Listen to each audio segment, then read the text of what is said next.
जहां आज अमरनाथ नाम से एक धाम बना हुआ है। वो अमरनाथ कैसे बना था उसकी ये सारी स्टोरी है, सुनो ध्यान से सुनना।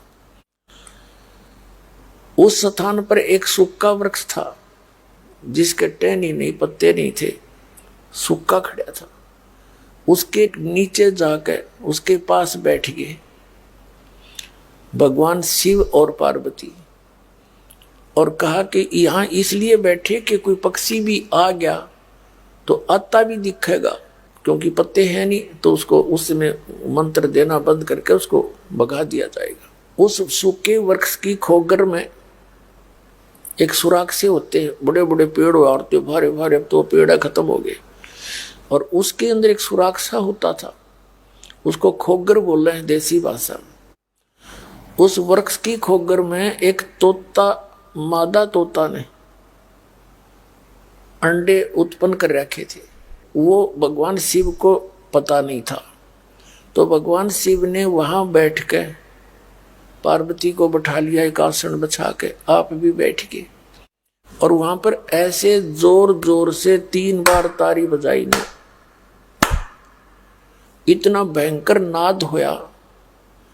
आसपास के जितने भी पक्षी थे, पशु थे, वो इतने भयभीत हो गए, उड़ गए, भाग गए दूर। अब तब पार्वती जी को भगवान शिव ने कौन सा मंत्र दिया था? जो दास आपको प्रथम मंत्र देता है, ये 5 नाम का, ये बीच बीच के 5 नाम दिए थे। आपको तो कंप्लीट कोर्स दिया गया क्योंकि इनको कंप्लीट ज्ञान नहीं था। ये 5 नाम का जो चक्कर है ये बहुत पुराना है, लेकिन ये 5 नाम कौन से थे ये बताए नहीं जाते, जिस कारण से अन्य लोगों ने अटकल लगाकर अन्य नाम शुरू कर दिए। ओंकार, निरंकार, ज्योत स्वरूपी, ज्योति निरंजन, सतनाम और फलाना नाम, ये वो मंत्र नहीं है। और इन 5 नामों से मोक्ष नहीं है, पूर्ण मोक्ष नहीं है, ये सहयोगी है उस मोक्ष के। जैसे प्राइमरी कक्षा है, 5वीं कक्षा पढ़ ली, ये कंप्लीट पढ़ाई नहीं हुई, ये प्रथम स्टेज है उसकी।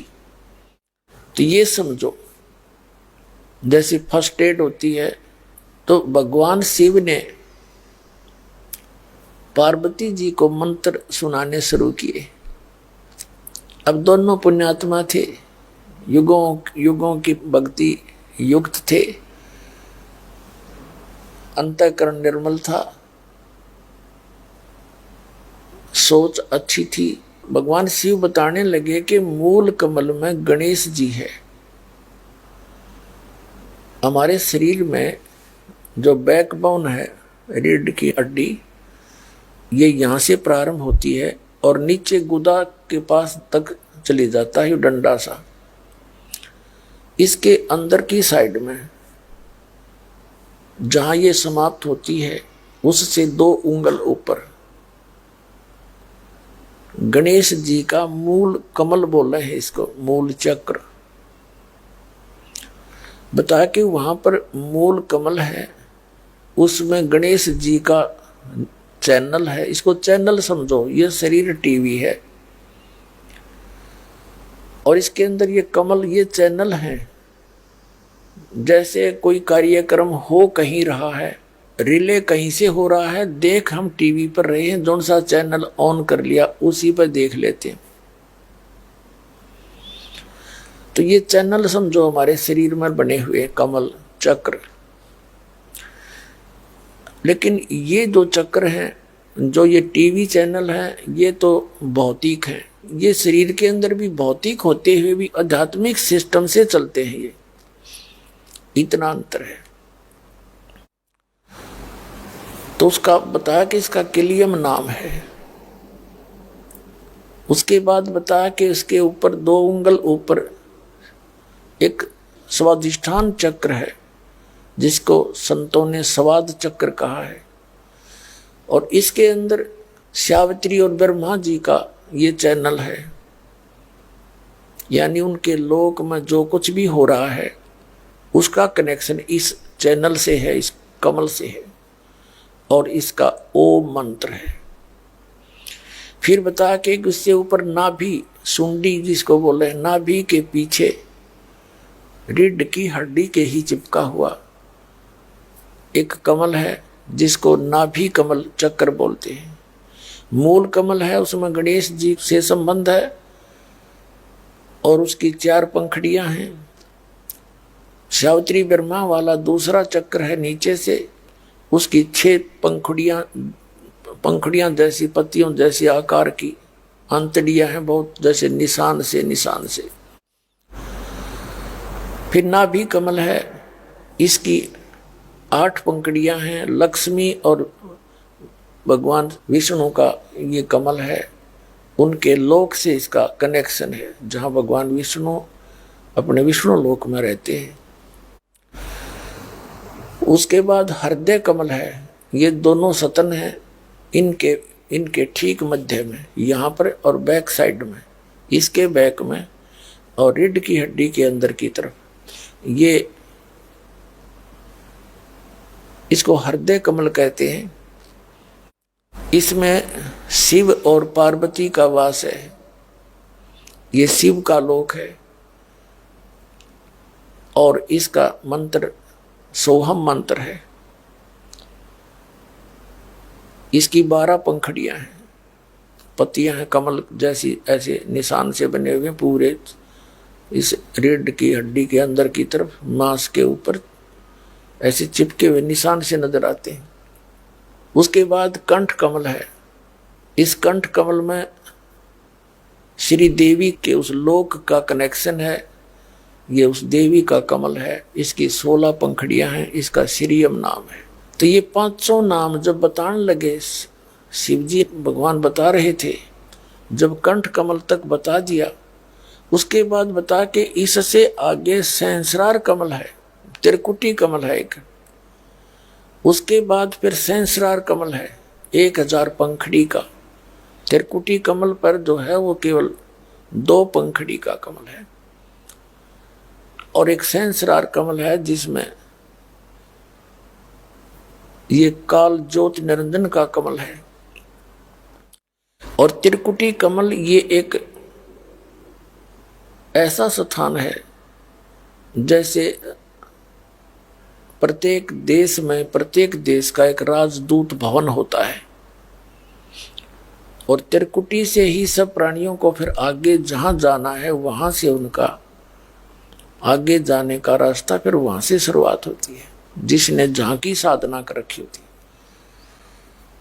अब कंठ कमल तक जब बताया गया, पार्वती वो कहती चली गई उसका, क्योंकि वो तो पुण्यात्माएं थी, जल्दी ही उसका ध्यान उन कमलों का, क्योंकि दिव्य दृष्टि जब खुलती है तभी इनके दर्शन होने शुरू हो जाते हैं। कौन सा कमल कहाँ है, जो बताया गया सही है, मंत्र जाप करती रहे। फिर अगला किया, तो फिर कंठ कमल से आगे जब त्रिकुटी की तरफ चली तो पार्वती बोलना बंद कर गई, यस करना बंद कर गई। पहले तो हाँ सही बता रहे हो आप, ऐसा ही है, वो तो चुप होगी। और जो जैसे भगवान शिव ने जब ऐसे ताली बजाई थी, 3 ताली बजाई थी, आवाज करी थी, उससे क्या हुआ कि जो अंडे थे स्वस्थ उस सूखे वृक्ष की खोगड़ में, उस सुराख में, तो अंडे जो स्वस्थ थे वो तो पक्षी बन गए, तोते, उसी से में उड़ के फुर्र गए। एक गंदा अंडा था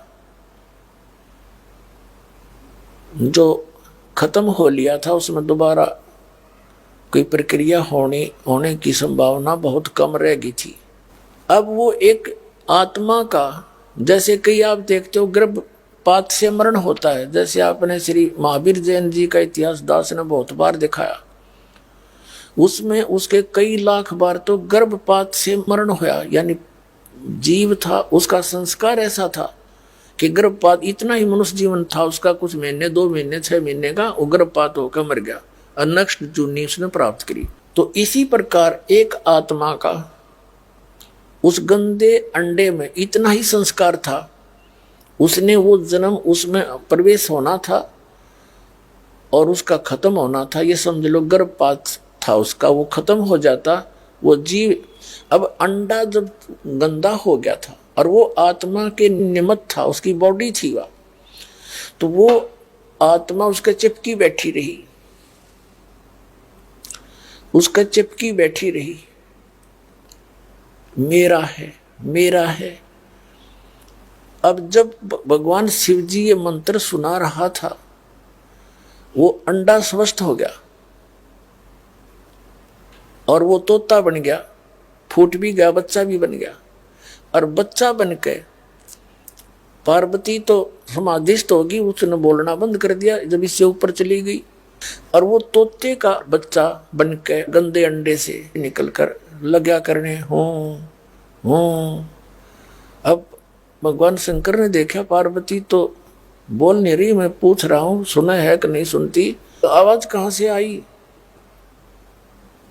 तो उसने देखा, तोते की तरफ देखा, खोगड़ की तरफ, वो तोता जो है फुर्र ही निकल के भाग गया। अब भगवान शिव ने सोचा इस नालायक ने मेरा मंत्र चुरा लिया, ये जब मनुष्य शरीर में होगा तो इस मंत्र को ये आगे किसी को देगा, अधिकारी यू है नहीं, नाश करेगा। तो भगवान शिव ने सोचा इस तोते ने मार दूं। पार्वती तो वहां बैठी है, भगवान शिव जी उसके पीछे पीछे उठ चल पड़ा, उड़ के सीधी तय। जान गया वो तोता भी एक बात बिगड़ेगी, बहुत स्पीड तय बाज लिया। वेद व्यास जी ऋषि की पत्नी ने जमाई ली कुदरती, वहां शरीर छोड़ के तोते आला उसके मुंह के अंदर से अंदर प्रवेश कर गया पेट में। समय आने पर वहीं से उसने गर्भ धारण कर लिया और बच्चे का वहां शरीर उसको मिल गया, ऐसा कोई संस्कार बन गया उसका। उधर से पार्वती जी फिर वापस आई, जब ऊपर सारे सिनेमे देख लिए उसने, तब उसकी समाधि टूटी, वापस आई तो फिर वो मंत्र जाप करने लगी। उस मंत्र के डेली जाप करने से पार्वती जी का इसको इतना अमृतव मिल गया, जब तक भगवान शिव रहेंगे इसकी मृत्यु नहीं होगी, फिर ये दोनों मरेंगे। और ये प्राणी कहीं किसी अन्य योनि में चले जाएंगे, अन्य आत्माएं, पुण्य आत्माएं जो, उनमें से एक शिव और पार्वती फिर से काल सेलेक्ट करके ऐसे ही प्रोसेस उसको उनका फिर बना देता है। अब जो अमरनाथ है, जहां पर ये श्रद्धालु इन नकली गुरुओं के भ्रमित किए हुए कल्याणार्थ जाते हैं, अमरनाथ के दर्शन कर लेंगे हमारा मोक्ष हो जाएगा। अमरनाथ एक वो स्थान है, एक केवल यादगार है। ये यादगार इसलिए है कि कोई ये ना कहे कि पुराणों में लिखी हुई घटनाएं गलत हैं, उनके आज तक वो चिन्ह है, बस इतना सा काम है उसका। वहां जाने वाले व्यक्ति को वो लाभ नहीं हो सकता जो पार्वती को हुआ। अब ये वो मंत्र जो पार्वती जी को मिला, उसको दान करने वाला अधिकारी संत आप जी को कहीं भी मिल जावर, कहीं नाम दे दे, आपके लिए वो स्थान अमरनाथ है जहां से आपने वो अमर मंत्र प्राप्त हुआ। उस स्थान का फिर कोई लिंक नहीं रहता, याद जरूर रहेगी कि भगवान मेरे भाग उस स्थान पर उदय हुए थे, मुझे ये मंत्र मिला। इतनी तो श्रद्धा उस स्थान की रहती है, लेकिन उस स्थान का अन्य के लिए कोई योगदान नहीं है। आपके हृदय में वो जगह रहेगी कि मुझे मंत्र कहाँ मिला, कहाँ रजा हुई थी। इस दास को भी पता है मुझे मेरे ऊपर कहाँ रजा हुई थी। नजफगढ़ के अंदर एक छोटा सा आश्रम था गुरु जी का, और वहां नाम मिला था मुझे। अब मेरे लिए वो नजफगढ़ का वो स्थान, वो कमरा जहां मुझे हाल में नाम मिला था, वो है मेरा अमरनाथ। लेकिन उससे हमारा कोई लिंक नहीं। उस स्थान से याद जरूर रहेगा कि वहां रजा हुई थी मालिक की। अब वहां मैंने झांक के भी ना देखा गुरु जी के जाने के बाद। तो अब मंत्र है जो ने दे रखा था, उस मंत्र से लाभ होगा। और ये भ्रमित करे वे भोली आत्मा वहां जाते हैं इसे बूढ़े कठिन रास्तों से गुजरते हुए, क्योंकि आत्मा को परमात्मा की चाह है या उसके बिना रह नहीं सकती। जब से उससे बिछड़ी है उसी दिन से उसकी आवश्यकता इसको महसूस होगी। और यहाँ वो है नहीं, वो सुख नहीं जिसकी ये खोज कर रही है। और वो सुख मिलेगा कैसे, वो खुद बताने आए कि ऐसे साधना करोगे तो उस सुख में स्थान पर चले जाओगे।